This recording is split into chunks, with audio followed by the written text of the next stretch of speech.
இந்திய கம்யூனிஸ்ட் கட்சியின் மாநில செயலாளர் வீரபாண்டியன் செய்தியாளர்களை சந்தித்து வருகிறார். அந்த காட்சிகளை பார்க்கலாம். பயன்படுத்தி போராடுகிறார். அவருக்கு மட்டுமல்ல, ஒரு கட்சியின் பொறுப்பு வாய்ந்த பொறுப்பாளர் என்ற முறையில் நீங்கள் சொல்ல அனுமதிக்க வேண்டும்.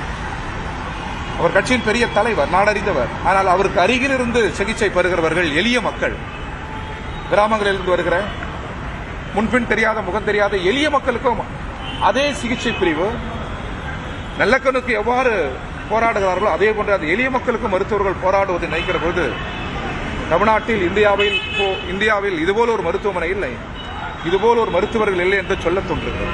வணக்கம்.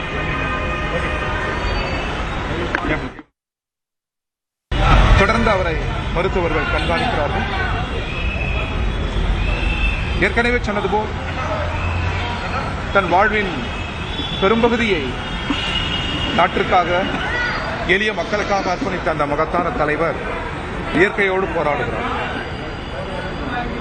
இதற்கிடையில் தமிழகத்தில் பல்வேறு செய்திகள் வெளியாகிறது.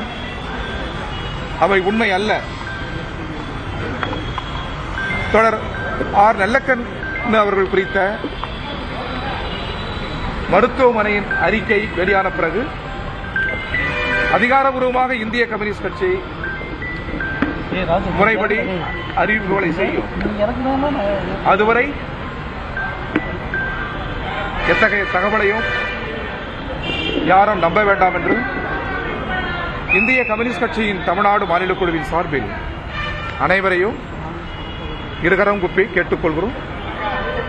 தமிழ்குரு நல்லுலகம் அவர் மீது கொண்டிருக்கிற அன்பு அனைவரும் அறிந்தது. எனினும் இது மருத்துவம் சம்பந்தப்பட்டது, உயிர் சம்பந்தப்பட்டது. மருத்துவமனையின் அதிகாரப்பூர்வமான அறிக்கை வருகிற வரை இந்திய கம்யூனிஸ்ட் கட்சி காத்திருக்கும்.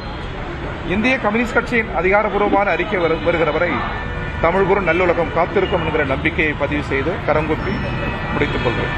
அதிகாரப்பூர்வ அறிவிப்பு